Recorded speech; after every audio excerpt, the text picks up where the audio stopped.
أما بعد فأعوذ بالله من الشيطان الرجيم بسم الله الرحمن الرحيم قال الله تبارك وتعالى في القرآن المجيد والفرقان الحميد اليوم أكملت لكم دينكم وأتممت عليكم نعمتي ورضيت لكم الإسلام دينا. وقال النبي صلى الله عليه وسلم لو كان بعدي نبيا لكان عمر أو كما قال عليه الصلاة والسلام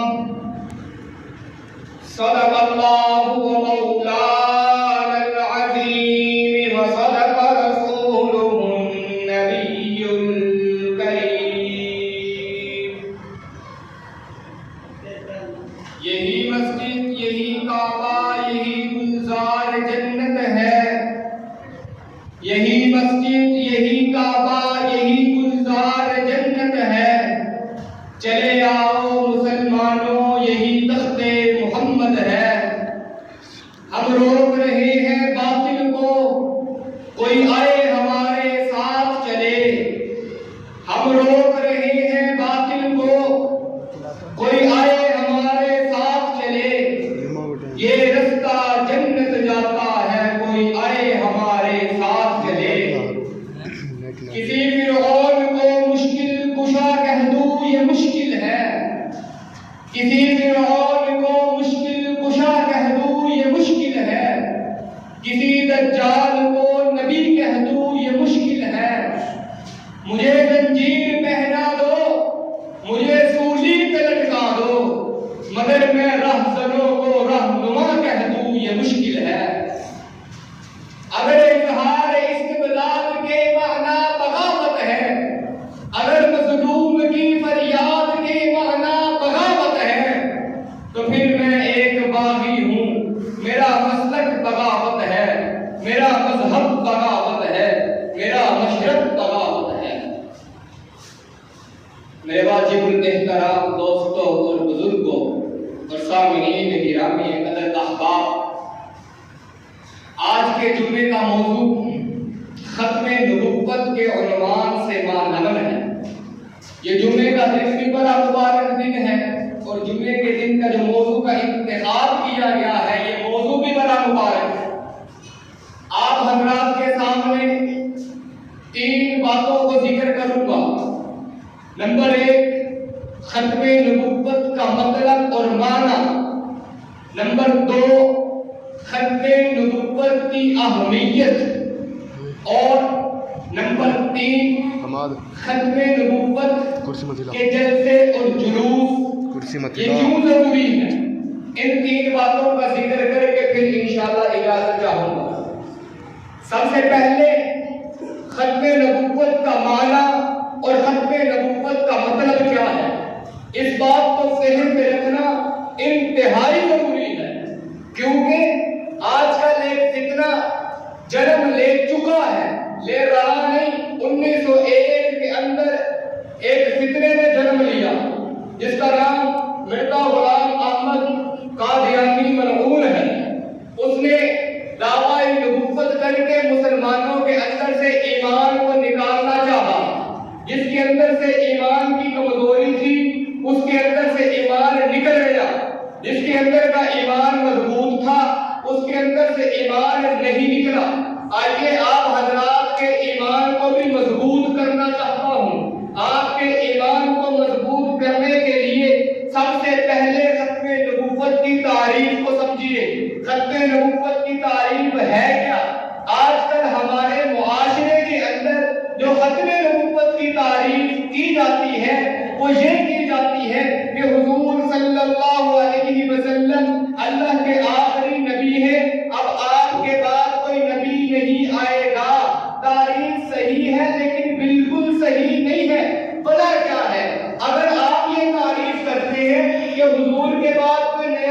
دن نہیں آئے گا تو قادیانی آپ سے کہیں گے حضرت عیسیٰ نے آنا ہے کہ نہیں آنا؟ قرب قیامت تو حضرت عیسیٰ نے آنا ہے، تو آپ کہیں گے حضرت عیسیٰ نے تو آنا ہے۔ پھر وہ کہے گا آپ نے تعریف کہی کہ حضور کے بعد کوئی نبی نہیں آئے گا، اب آپ کہہ رہے ہیں کہ عیسیٰ آئیں گے۔ جس طرح عیسیٰ نے آنا ہے اسی طرح ہمارا پیغمبر بھی غلام احمد قادیانی آیا ہے۔ پھر جس کے اندر ایمان کی کمزوری ہوگی وہ سوچنے پر مجبور ہو جائے گا بات تو اس کی ٹھیک ہے، حضرت عیسیٰ نے بھی آنا ہے تو غلام احمد قادیانی بھی آ گیا، پھر وہ اس کو دعوت دے گا، پھر وہ آہستہ آہستہ مسلمان کو بھی دائرہ اسلام سے نکال کر دائرہ کفر میں داخل کر دے گا۔ تو میرے دوستو یہ تعریف یاد نہیں کرنی، تعریف یہ یاد کرے کہ ختم نبوت کا مطلب اور معنی یہ ہے کہ سب سے پہلے پیغمبر حضرت آدم علیہ السلام ہے، آخری پیغمبر آمنہ کے لال محبوب رب ذوالجلال اللہ تعالیٰ کے پیارے پیغمبر حضرت محمد مصطفیٰ احمد مجتبیٰ حبیب کبریاء سید الورا لا یمکن الثناء صلی اللہ علیہ وسلم پر نبوت کی مہر لگ کر ختم نبوت مکمل ہوتی ہے۔ اب قیامت کی صبح تک آمنہ کے لال کے بعد اس کائنات پر کوئی نیا نبی پیدا نہیں ہوگا۔ اس تاریخ کو یاد کرے، حضرت عیسیٰ نے آنا ہے تو پیدا ہو کر نہیں آئیں گے، حضرت عیسیٰ پہلے سے موجود چوتھے آسمان پر تشریف فرما ہے۔ قرب قیامت اگر وہ تشریف لائیں گے تو اپنی نبوت پر تشریف نہیں لائیں گے، بلکہ جب قرب قیامت اس کائنات پر، اس کرۂ ارض پر، اس دھرتی پر، رب کی اس کائنات پر جب وہ تشریف لائیں گے تو آمنہ کے لال حضرت محمد مصطفیٰ کی شریعت کے مطابق فیصلے کریں گے۔ وہ اپنی شریعت نہیں لے کر آئیں گے، اپنی شریعت نہیں لے کر آئیں گے، وہ تو پہلے سے نبی ہیں، وہ نئے نبی نہیں بن کر آئیں گے۔ تو بات رہی غلام احمد قادیانی کی، یہ تو ایسا دجال ہے، کذاب ہے، ملعون ہے، خبیث انسان ہے، اس کو تو انسان کہنے کو بھی دل نہیں کرتا، اور آپ لوگ کہیں کہ اسے نبی مان لیا جائے، یہ تو ناممکن ہے۔ آئیے میں آپ کو بتاتا ہوں، آج کل لوگ کہتے ہیں کہ آپ مرزے کی ذات پر حملہ نہ کریں، مرزے کی بات پر حملہ کریں، چونکہ مرزے کی بات غلط ہے، اس کی ذات غلط نہیں۔ آپ اس کی ذات کو غلط کیوں کہتے ہیں؟ آپ اس کو گالی گلوچ کیوں دیتے ہیں؟